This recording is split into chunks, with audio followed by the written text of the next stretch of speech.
Portability and reusability, yeah? They're what we keep saying here are the really important parts about Power BI. But what does that actually mean?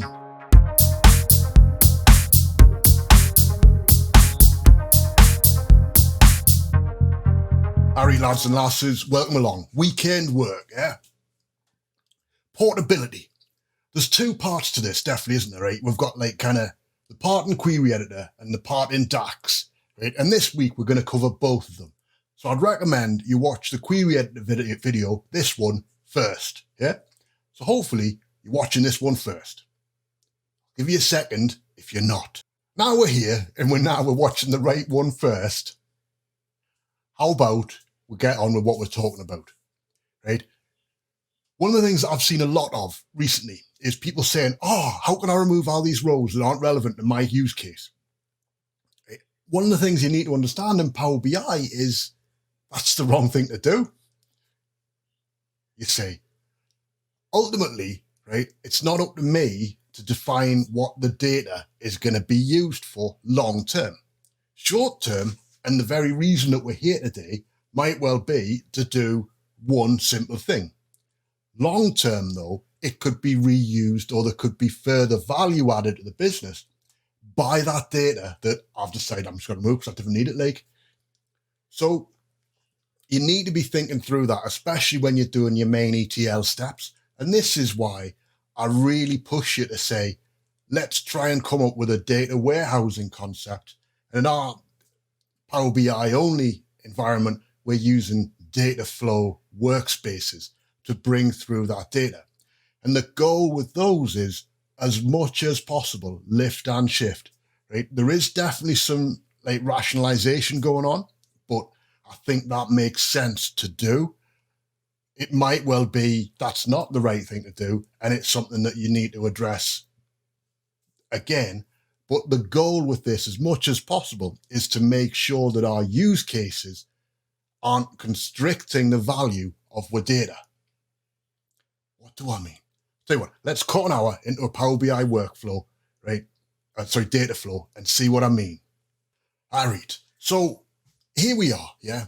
One of what Power BI data flows. This is our New York Water Tower data set, right? And here, this is the hidden flow that we'll have at the top, right? This is the row. This is where that main spreadsheet is pulled into before it's then split into two, four, but we're not going to, into two to then pull back together and build my main data set. What we've got, though, is if you imagine I might be from the Bronx, right? Yeah, like my sister Jenny, she's way into all this stuff, right? So that's maybe a bit too old school a reference for some, right? But it'd be really easy for me to be saying, right, I'm from the Bronx. We want to get all this stuff going through and get it all built perfect so that New York Water Tower stuff looks amazing for the Bronx, right? And I could then say, right, well, I didn't want Manhattan. I didn't want Brooklyn. I didn't want anyone else. I just want the Bronx, right? And time and again, I see things like this happen. Like, hopefully, you're all going, why would you do something stupid like that? Getting rid of the boroughs? That doesn't make sense. And in this scenario, it doesn't make sense. And the point I'm trying to make is, anytime you're doing that and you're limiting your row count, it doesn't make sense, right? Columns and removing columns or adding columns is a difficult one. In terms of that, there's pros, cons, issues, benefits, all sorts that you get into with that. But in particular, limiting your rows, do not do it in your ETL step. Right? There are times when, yeah, definitely it's going to make sense to do. Like if you've got broken values or totals or stuff like that. And there's definitely are. If we look through these, and if I look through the various scripts that I've written, there's going to be ones that we remove or where we are removing rows of data. Right? But in general, it's definitely one that you want to be thinking about in terms of, am I doing this for the right reasons? Okay? Because it's easy to remove stuff. It's not impossible to re-add it later on if you think, if you're further downstream in the reporting layer, you can't add stuff. You can remove it, but you can't add it. So think about that when you're going through and doing your ETL prep and when you're building your ETL data store, so your data warehouse and your data warehousing layer. So as I say, remember our Power BI service-centric model, we've got multiple data flow workspaces and they're labeled DFWS, right? Data flow workspace, and then what they relate to. And the idea being that I can then build models by pulling bits and pieces in from different areas. And at that model point, it might be a benefit to my use case to remove elements of things and row counts and things like that. That might make sense to me in what I'm doing there.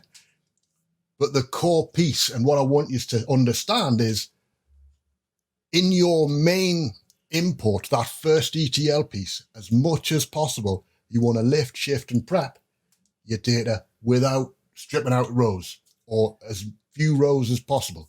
You're going to find broken rows, right? And you might say, well, you want to remove those. You might say, actually, I don't want to remove those because I want to know how many broken rows I've got.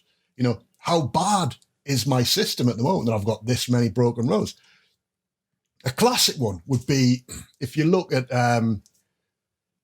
like ticketing systems for call logging, right? In terms of like an IT service desk, right? You'll have lots of people who they'll sit waiting for the phone to ring and they'll have a ticket open. Right? And that's a new ticket they're just waiting for them to populate it because it's quicker to have that than to go new ticket when the call connects. Right? Unbeknownst to a lot of people, potentially your clock starts there in terms of the ticket has been created. A ticket reference has been allocated to that's not being used yet, but it's there and the clock is ticking. Right? There's all sorts of stuff that happens. And then their shift ends. They haven't needed to log a ticket, so they just close it. So that ticket's just orphaned, broken ticket. Things like that happen an awful lot. And it's useful to be able to understand that. And especially when we start talking about process mining and how we understand what's going on, there's a value to that. But, those are things that you'd often think, I'll just discard them, we don't need them, right? And that's where video number 2 is going to come along. And we'll talk about actually what we're going to do within DAX to put in some rules to help us understand what's going on. All right? So, what do we reckon then? Yeah, is that going to be fun? Yeah. The core thing here is bring through everything, right? The more stuff you've got, the more stuff you can use, right? DAX is built to be able to just filter, right? You've got context, you've got rows, you've got all that sort of stuff that you've got, the filter context that you can bring through. It's all about how can I limit the number of rows and then do an aggregation on those rows. Right? Fundamentally, it's built to cope with it. Power BI as a whole likes narrow, tall data sets. So, 1 million rows, 10 million rows, shouldn't worry you. What should worry you is when you get 100 columns wide, 200 columns wide. And that's where dimensions come in. So we can actually start to piece that stuff together. So instead of having 10 columns relating to a customer and their address, we might have one column relating to the customer. And then from that customer, we've got an address. You kind of get the picture. You build up your data structures properly, and you can then bring down your row counts by bringing in your column counts by bringing in your dimensions. So there's never a need to really start ganning and saying, right, I'm going to strip out these rows. And there's never really going to be a benefit to you. A well-structured Power BI tabular data model, right, isn't going to worry you in terms of row counts, right? I mean, we've done the 325 million rows. It works. It's all right, So if you like what you saw, don't forget, like and subscribe down below, right? Head on over to our website, geordieintelligence.co.uk. Don't forget to register. Hopefully, you'll be able to enroll for courses. We're still in the process trying to get that ironed out and working.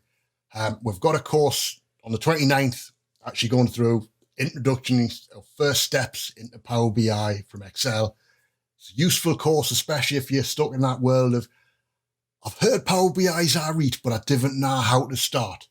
So, send us an email. Email will be down below. And for now, take care of yourselves. Have a great weekend. Ta-da.